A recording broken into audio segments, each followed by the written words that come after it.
দেবে সমঝোতার পর আমরা সমঝোতা করব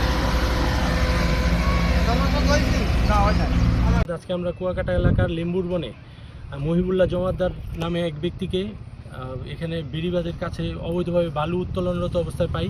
এখানে যে পার্শ্ববর্তী বেড়িবাঁধ রয়েছে এখান থেকে বালু উত্তোলন করে সেই বেড়িবাঁধে তিনি ঠিকাদারি কাজকর্ম করে বালু ভরাট করছিলেন।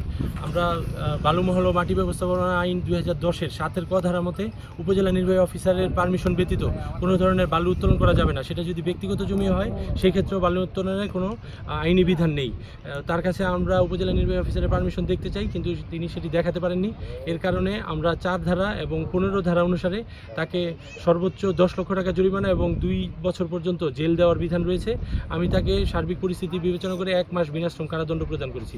অভিযানে আমাকে মহিপুর বন বিভাগের কর্মকর্তারা আন্তরিকভাবে সহযোগিতা করেছেন, তাদেরকে আমি ধন্যবাদ।